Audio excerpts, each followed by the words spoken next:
Hi folks, welcome back to the Sales on Demand Show. I am Adam Schneider and you are listening to episode 107. This is e-commerce bootcamp part 2 of 5.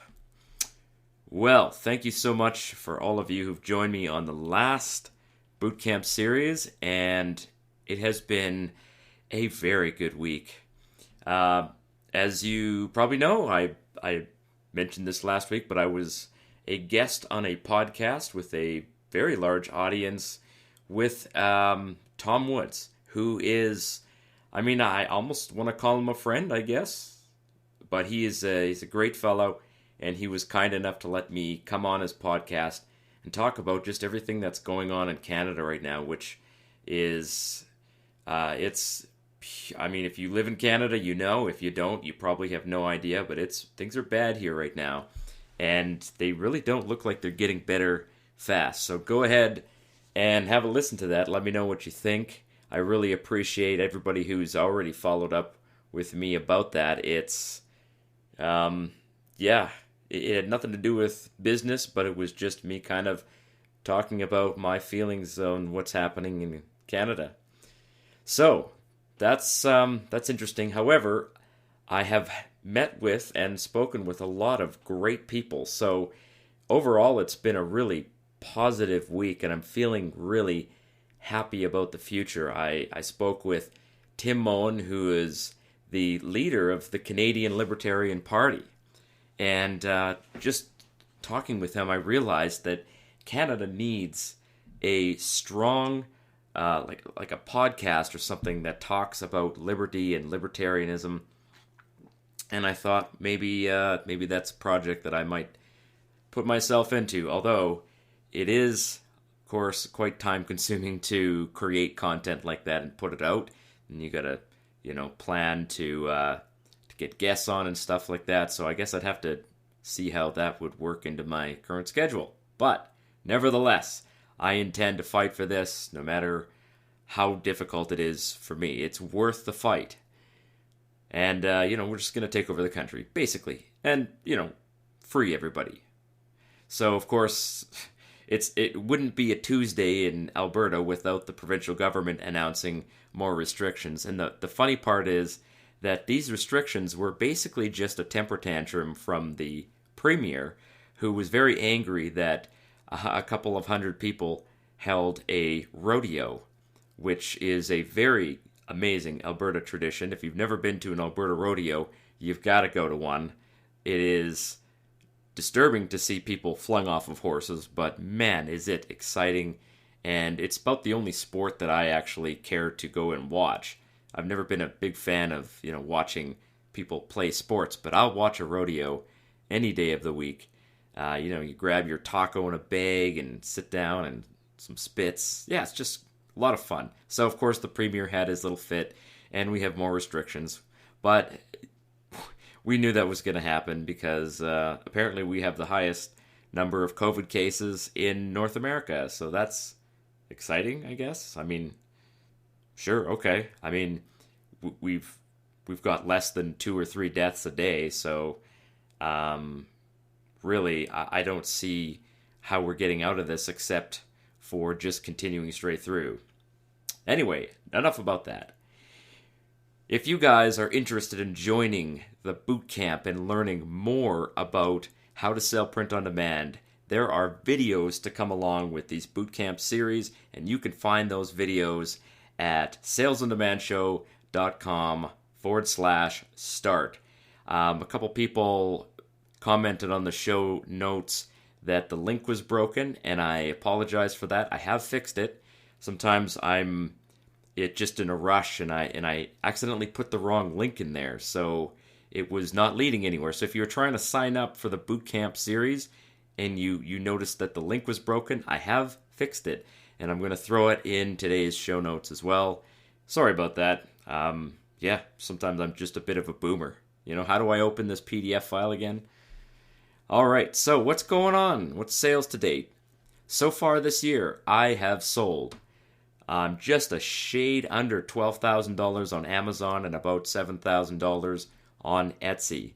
Sales this year on Amazon are a little softer than they were last year, because last year was so freaking amazing that it would be hard to duplicate what's going on.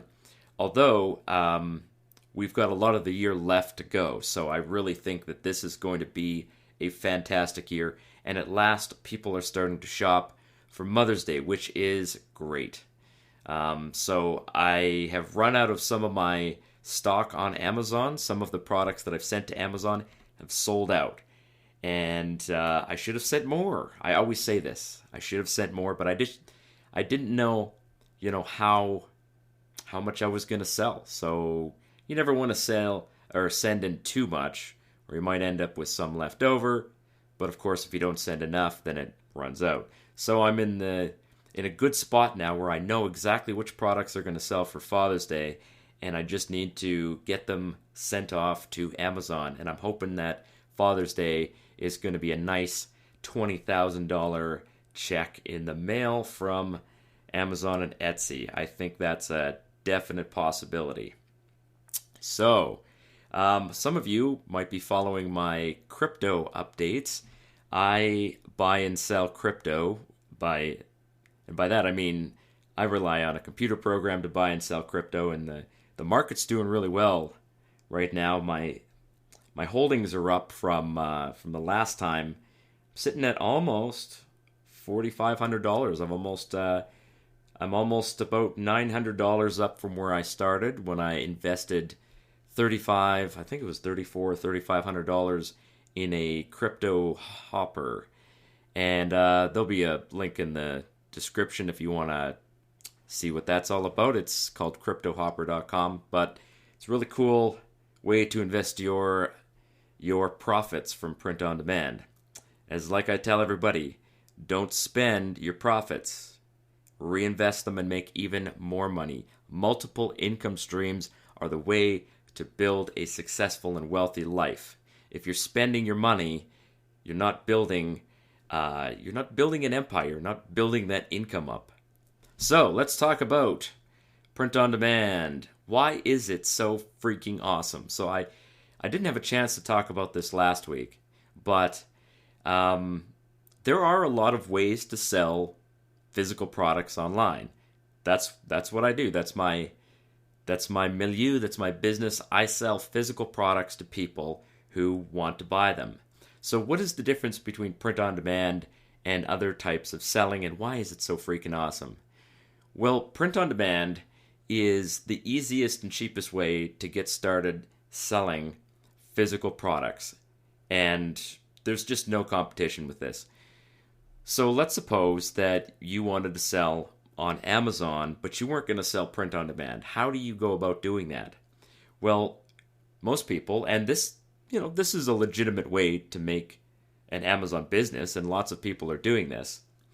You would go and you would do some research on Amazon, and you would come up with 5 or 10, really interesting products that there's not a lot of competition for, and that, products that people are buying all the time. So the one that everybody talks about is the garlic press, right? So people are going on to Amazon.com or Amazon.ca or Amazon Japan, and they're buying garlic presses, or another one is the wine bottle openers, the electronic ones that just like drill into the cork and pull it out like a ice auger.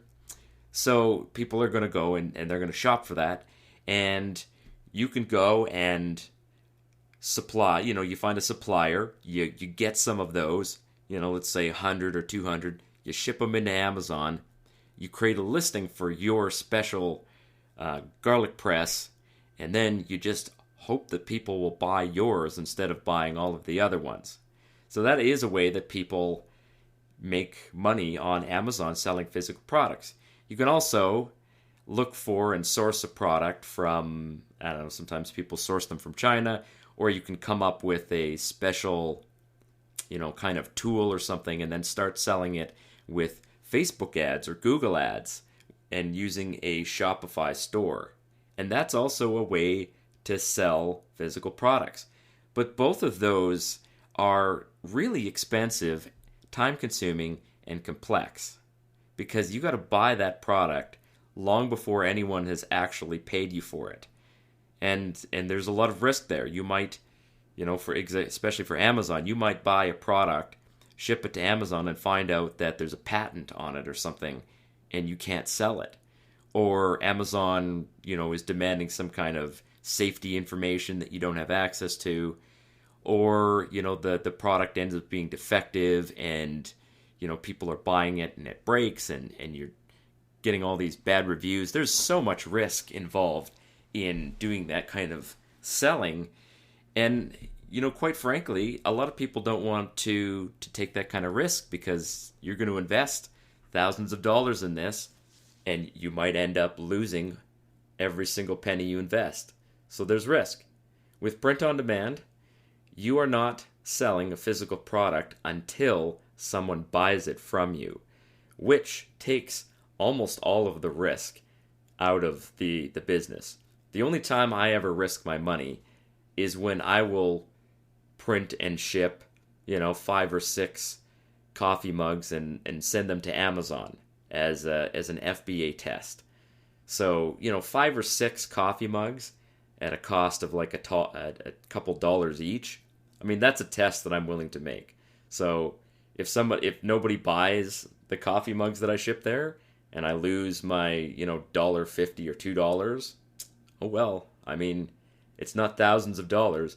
And quite frankly, with the research ideas and the strategies that I have never had, I shouldn't say never, but I have only once or twice had to actually destroy the products that I've shipped to Amazon because they wouldn't sell. So I've only had to do that a couple of times. Most of the time, I would say like 90 to 95% of the time, the ideas that I come up with and send to Amazon, they sell. And it's not that I'm just not risking my money, I'm making money off of the tests that I do. So print on demand is basically the way you sell something before it exists. And what I love about it is that there's so many different ideas, and it's much more fun to sell this. I mean, think about how boring it would be to come up with a product description for a garlic press. I mean, it's not like garlic presses are this exciting thing that you just really passionate about. Look at this press, guys. This press turns full-size garlic cloves into smashed up paste that you put in your food. Yeah, okay. Now, how do you make that sound really exciting? You take really good pictures of it, I guess. But none of that is part of print on demand because everything that we're coming up with as far as ideas is something that is interesting. And this is why coming up with ideas for print on demand products is probably the funnest part of doing the business, coming up with the ideas. And that is really unusual. Usually the research phase for building a business is the most boring and tedious part. And most people, they just want to get it over with. And oftentimes they will hire somebody else to do it for them. But with print on demand, you don't have to hire somebody else to do research for you. Although you can, and I have done it. But even though I've hired people to do this for me, I still do a significant amount of my own product research myself. And my best ideas come from me. So where do my ideas come from? The basis of this particular bootcamp episode is how to find the ideas that are going to sell. This is step 2 of building your print-on-demand business. So you've already gone out, you've already created your Etsy store. If you haven't done that, then jump on my email list and you will get the first bootcamp video. So it's not too late to jump into this. If you join the email list, you're going to get all of the bootcamp videos week by week, and then you can just catch up to where we are right now, which is finding the best ideas to sell.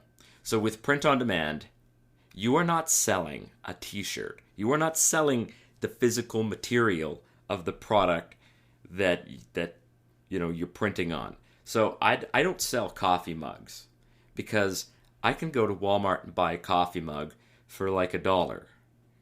I don't know, maybe it's $2. It's Canada, right? We have expensive stuff here. But $2. You can go buy a coffee mug. You can go to the dollar store and buy, funny shaped coffee mugs. You can even find printed coffee mugs with phrases like, coffee makes me poop, printed on them already. And you could buy those for $3 or $4, maybe. But I don't sell my products for $3 or $4. I am selling coffee mugs for $20 each. And I'm selling t-shirts in many cases for, upwards of $25. So how is it that people are coming and buying these t-shirts and these coffee mugs from me where the base material is worth a couple of dollars, and yet I'm making thousands and thousands of dollars worth of sales a month? How is that possible? The reason is that people are not buying the coffee mug. They are buying the phrase on the mug. You are not selling a coffee mug. You are selling a hilarious gift from somebody, right? So stop thinking of this as selling physical products and start thinking of this as you're selling an experience. You are selling someone's heart printed on a mug or a t-shirt or a card and given as a gift to somebody, or somebody buys it, wears it, uses it for themselves, and it reflects something that is deeply and sincerely held in their heart, something that they love, something that they enjoy, something that they're passionate about. That is what you're selling. The phrase pays. I don't know if anybody has ever listened to or watched the old TV show America's Funniest Home Videos. I'm dating myself here, but America's Funniest Home Videos was with the Bob Saget, and later on the other guy whose name escapes me now, but he would always say, "What's the phrase that pays?" And people would say, "Oh, blah blah blah," and I don't even remember what the phrase that pays is, but the phrase on the product is what people are buying. That is the truth, and finding the good phrases is the key to making sales. So you got to start with these ideas, these phrases, these concepts. So where do they come from? Where do you find them? And how do you know if people are going to buy them? Well, let's get into that. So there's a number of places that I do research, and I'm going to name a bunch of them and tell you what I like about them and how you can use them. So of course I have to be brief because this is a half an hour show and I can't really get into this, but I will be showing you more of this in the Bootcamp video, so be sure and jump onto my email list at salesondemandshow.com/start, and you will find the videos there. So number one is Etsy. You want to find great ideas? Start looking to see what people are selling on Etsy. And I don't mean copying other people's phrases. I mean to see what people are finding funny generally. Are there any trends popping up on Etsy? What are the top sellers doing? And what are they selling? So, doing some research on Etsy, you're going to see trending ideas popping up there. So you might see things, with dinosaurs on it, or you might see political figures being put on coffee mugs, such as a certain man with, orange-colored skin, who is still quite popular amongst the people who loved him, and people are still buying mugs with his image on it. So that is a good place to look for some ideas. Now the next place, and this could be number one, but Google. I mean, good old search engines, right? If you don't like Google, go to DuckDuckGo or Yahoo if you're really a boomer, and start searching for quotes. And all you do is you put in there funny dad quote, funny dad meme, funny uncle meme, and start looking for quotes and memes. And you might even find other products pop up and search there. You can see what kind of phrases are being used for t-shirts. And if you find a phrase for a t-shirt, you can use it on a mug. If you find a phrase on a mug, you can use it for a t-shirt. Make your own version of it. Put a little twist on it that the original person didn't have on it. So that's a great way to do it. And in fact, my virtual assistant, who I've hired, pretty much for not quite full time, more like half time, but he's doing 4 hours a day. He does a lot of research on Google, and he also does a lot of research on Pinterest. So Google and Pinterest are two places to find those funny memes where you'll find the phrases that really work. And oftentimes you will find a phrase that works not just for one niche. So let's say that, you've got one, I've used this one before, is education is important, but fishing is importanter. So you can see how that's kind of funny, because the joke is that if education is important, then you would be able to write correctly. But it's just a funny play on words. And I've made sales with that phrase before on both Amazon and on Etsy. And I believe I found that particular phrase on Pinterest. And I thought it was funny. I made some products with it. I listed them for sale on Etsy and Amazon, and I made some sales. And it was really easy to do.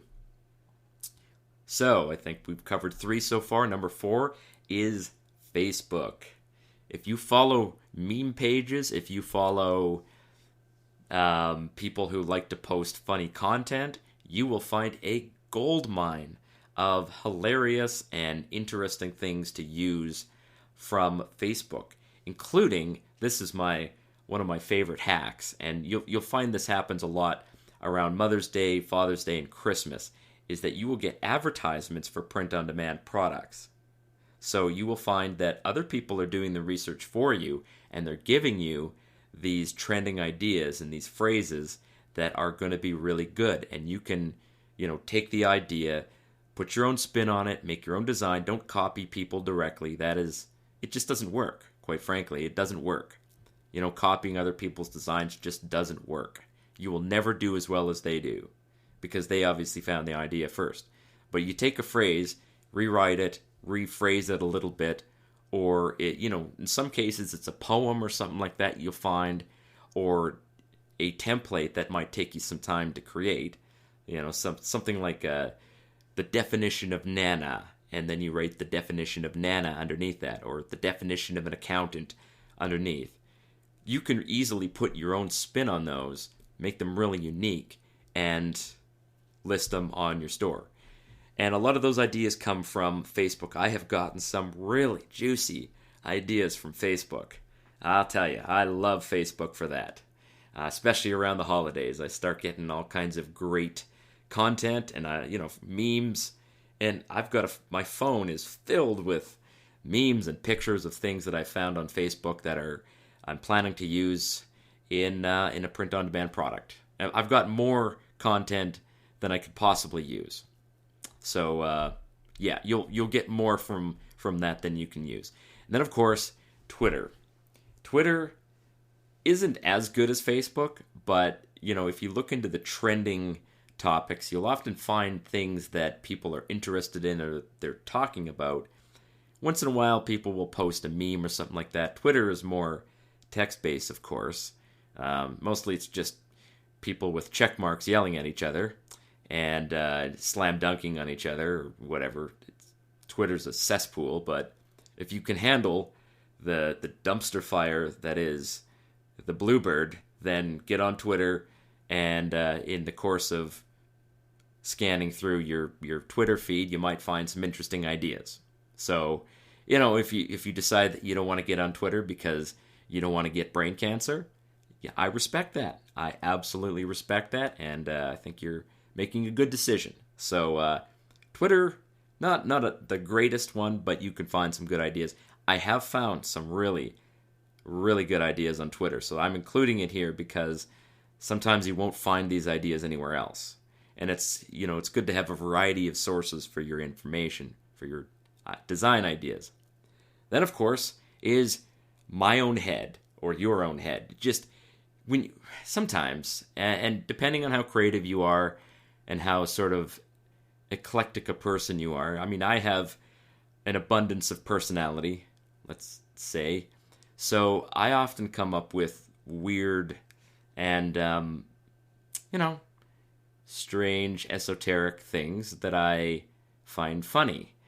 And I have used my own content before, put it on a product, and made sales with it. I'm not saying that I'm making like millions of dollars from my own, musings or ramblings, but sometimes you'll come up with something, your head will produce something. And I always tell people, if your first instinct is, ugh, nobody's going to buy that, put it on a product.